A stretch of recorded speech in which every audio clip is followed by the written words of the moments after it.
Hey everyone, good morning. All right, so apparently it's been 2 years since the Taliban took over in Afghanistan. So we're going to go over a video I found, just showing the mistreatment of women under Islam and especially by the Taliban. So this is just a little indication of how women are treated under the religion of peace. So let's go. Been 2 years since the Taliban retook power 2 years. in Afghanistan. See how they're dressed already, right? You can't even tell who's under there. They're basically hidden. And these are restrictions that are not there for men, women only. Tens of thousands of people fled the country at the time, fearful that the takeover would mean a return to the harsh Islamist People policies fled of the past. because they knew it was coming. Taliban leaders have avoided making clear statements on many issues, but now, 2 years on, the world has a much clearer idea of what Afghanistan under a new Taliban regime So 2 years under the Taliban, let's see what it looks like, for women especially. looks like. Scenes of jubilation on the streets of Kabul. Jubilation, for men it looks like. Members of the Taliban celebrate. Here we go, here's your Taliban, armed to the teeth, waving flags around, very happy, lots and lots of men. 2 years since they seized back power.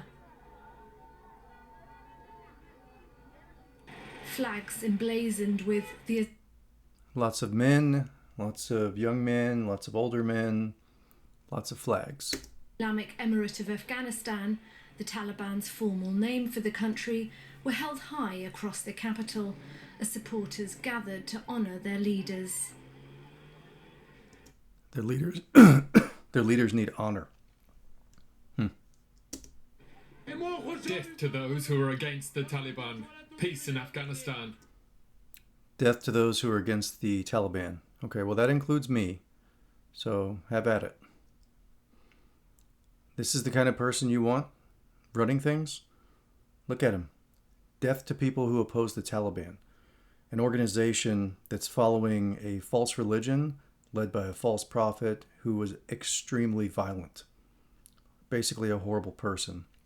We won't go through the laundry list of atrocities he committed. Bloodshed has ended.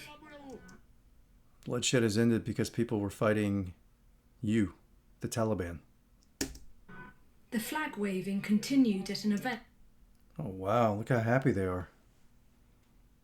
Look, you see all those smiles? Oh, no one's smiling. That's weird. Hosted by the Minister for Education. Wow. He spoke about the Taliban's education. That's what it looks like when you force people to wave a flag. See how happy they are? Look at all the smiles. Everyone's so happy to be there. Program at Islamic schools. Wave the flag or else. That's what that looks like. Madrasas. Madrasas. Madrasas where you're force-fed a false religion. Right? Under a bat and a sword and whatever else they threaten you with. One jihadi madrasa has been set up in each province of the country. Well, there's your problem right there. Jihadi. Right? They want to fight. They're violent. And each one has the capacity to enroll thousands of Taliban. No, they have the capacity to warp people's minds and lead them into sin. In each province, hundreds of madrasas have been built in villages. The Taliban began cracking down on secular education when they regained. Don't you want to be that happy? Look how happy they are. Power in August. Look how happy they are. Don't you want to be that happy? So you can go with the Taliban and be this happy, or you can be a Christian. You can follow the way and be actually happy because you're living within God's guidance and expectations and with God's help. These folks here pushing this nonsense, they're not on God's team. 2021, transforming schools across the country into strictly religious seminaries. Religious seminaries.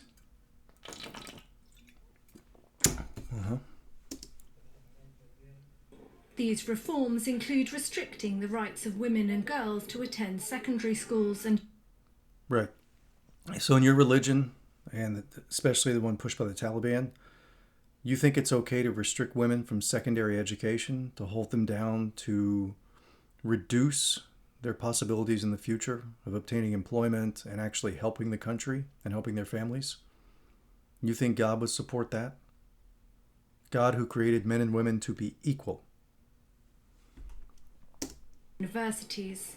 And universities. So it's going to make it extremely hard for them to get jobs, makes it easy to hold them down and make them subservient to men.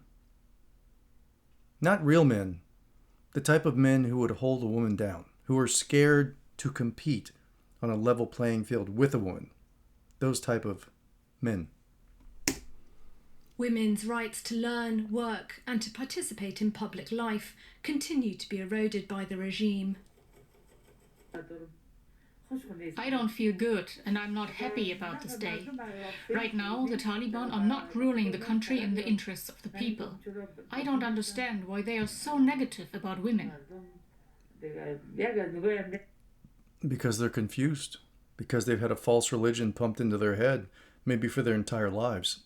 Because it's been around for, 1500 years? So, yeah, they've been brainwashed by a false religion, that's why.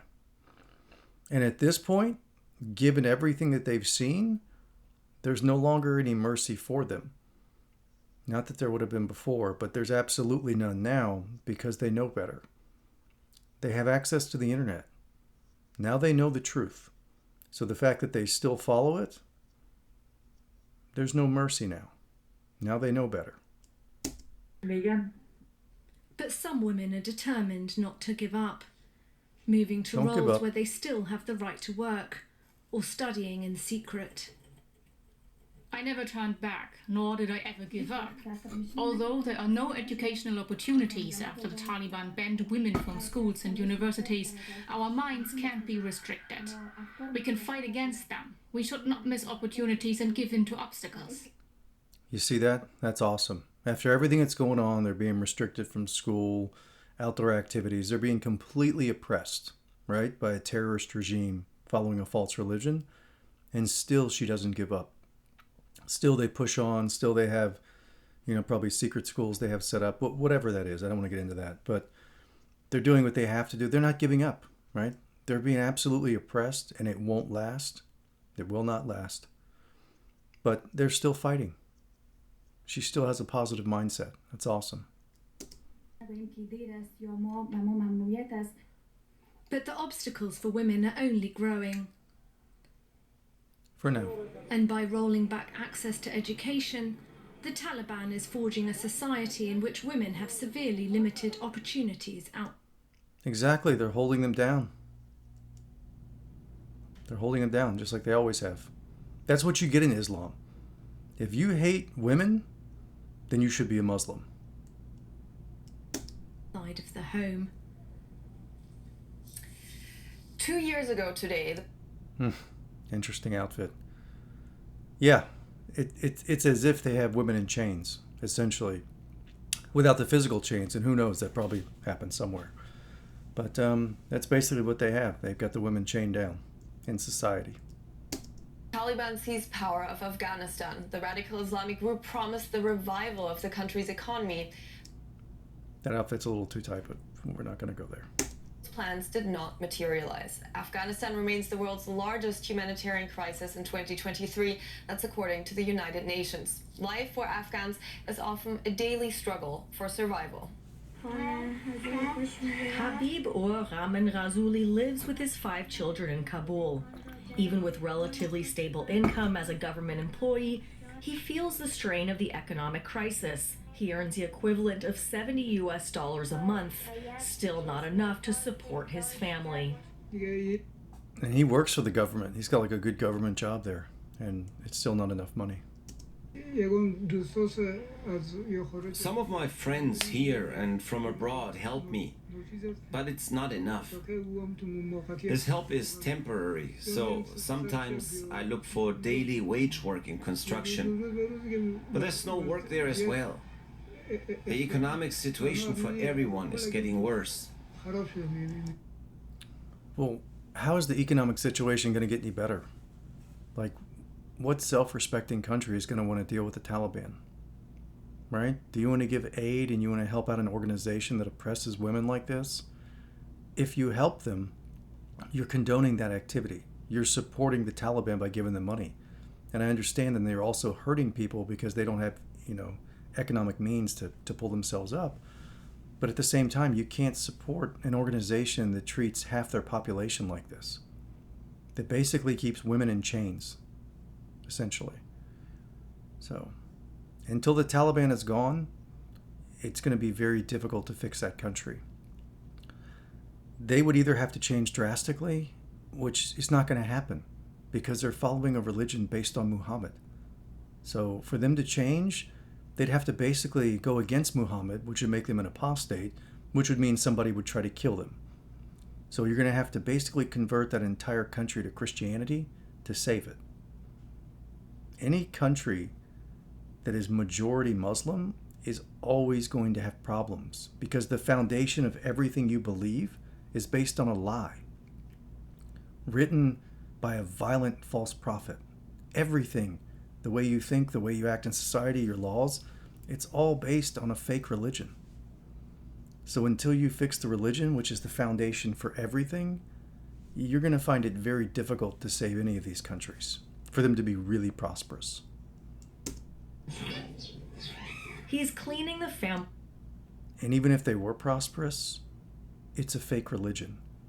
So once you die, you're still going to have that problem because you're going to be dealing with the boss. And when you're dealing with the boss, it doesn't matter how prosperous you were here. It's going to be based on the actions you took in your life and how you helped God's children. So if you think that oppressing God's children is going to win you any favors upstairs, you're sadly mistaken. And now that you know better, because everyone has access to the internet, most people, and if not, well, we'll eventually through flash drives and things like that, it'll get around. But now that you know better, what are you going to say?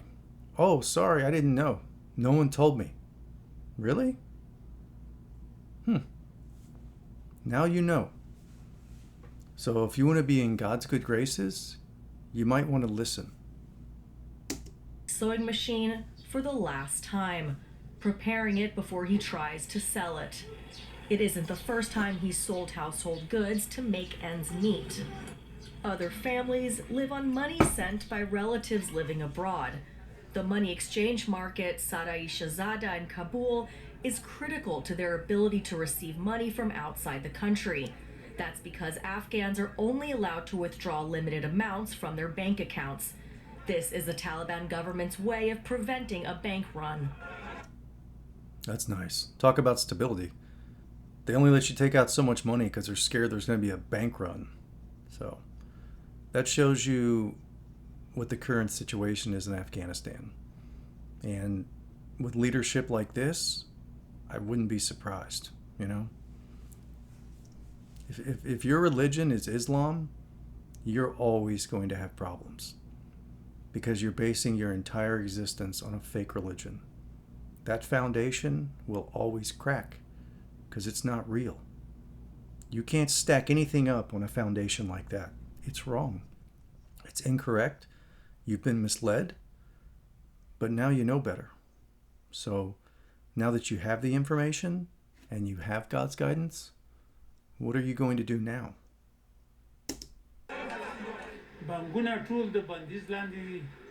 The banks are under sanction, and the banks cannot make transfers freely to companies or to foreign countries. Because they don't want to deal with you, because of how you treat your civilians and especially how you treat your women. Why would they want to do business with you? They'd be condoning those activities. That's why you're under sanction.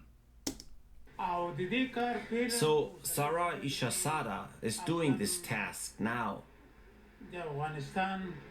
Our banks are weak. Our business-related banks, our national banks, are also weak. And they will always be weak. As long as the Taliban is in power, no one's going to want to deal with you because you're acting like savages. The country is feeling the burden of international economic sanctions, which were put into place after the radical. Don't you want the Taliban in power, right? Look at this. You'll have to go out with a bunch of water bottles and try to go find water. Like, those are serious needs, and people need water. I mean, you can only go about 3 days without it, and then that's it. So it's a serious issue. So you might want to employ all those women that you have in your country that you're holding down and oppressing. Maybe they could help you out with that. And then maybe other countries would actually want to do business with you so they could go in there and build some water facilities, whatever they have to do. They'll get some people in there to fix it. But no one's going to want to deal with you when you act like this. Islamic Taliban took power 2 years ago. The supply situation has severely deteriorated, and the United Nations estimates that 1 in 2 people in the country is now dependent on aid. Habib 1 in 2? Country is now dependent on aid. Habib ur Rahman Razuli severely deteriorated, and the United Nations estimates that 1 in 2 people in the country is now dependent on aid. 50%. It's crumbling. Habib ur Rahman Razuli makes his way to a second-hand goods dealer. With the money for the sewing machine, he can now buy food for at least the next few days. Living day by day. It's sad. Look, it's horrible right now. Islam is prevalent in many, I think it's, was it like 20, yeah, 1.9, almost 2 billion. 25% of the world is following a fake religion. That is an affront to God. You add in that the Hindus, all the other little religions, and the agnostics, it's a very large percentage. So you understand why the world is in the position it's in. But thankfully, it's on the upswing. So let's see. Is this the one I wanted? No, I don't think that's it. We'll do this one quickly just to go through it. So this is from the USIP. What is this? United States Institute of Peace. Making peace possible. Well, Islam won't do that. That's for sure. Let's look at this. Taliban's decrees and directives infringing on the rights of women and men. So this goes back to like 2021, I guess, and that's when they took over here. They banned coeducation and prohibited men from teaching girls. Banned girls from secondary education. Interesting. Closed the blind girls' school. Wow. Such compassion. Reopening of girls' school.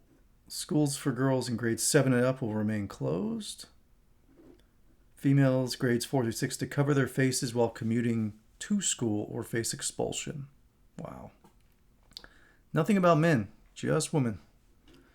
Closed secondary and high schools for girls that briefly reopened. Expelled hundreds of pubescent female girls in Kandahar based on verbal instruction. Wow. Banned girls beyond grade 6 from attending private courses. So they want to keep girls uneducated, that's clear. Banned from attending gender segregated classrooms. Well, I'm not going to go through all these. Only admit male students in the forthcoming academic year. Banned issuing transcripts and certificates for female university graduates. Wow. So they have to grow up in this society where they're second-class citizens their entire lives. They finally go to school. They finally get their degrees or their certificates, and the Taliban won't even give it to them. I don't know that you're going to get any compassion from God. For acting like this, those are God's children. They're not yours. You might have had some of them, but at the end of the day, they're God's. And this is how you treat them. So I hope that God shows you the compassion that you show these women. Justice. Let's see. Re-examine and invalidate legal cases that have been settled by public courts. Sharia law, wonderful. Dissolve the Afghan Independent Human Rights Commission. Establish the Female Moral Police Department. That sounds fun. They can't work at NGOs or the UN. They want to make sure they can't work, make sure they can't go to school, make sure they feel completely oppressed like they have no future, which is incorrect. They do have a future. It's just not under the Taliban. And it's not under Islamic rule. Employment at government institutions and businesses, yeah, basically keep them completely dependent on men. That's what this does. Keep them uneducated so they don't have opportunities, they can't compete with men, and that way they're completely reliant on men their entire life. So that the men are elevated up here and the women are down here. No. Women in media. They ban women from television dramas, foreign TV stations. Remove women's seat from commission of media violations. Interesting. Ban women from participating in radio and TV shows where the presenters are men. I have no idea how this religion made it this far, to be quite honest. It's kind of insane.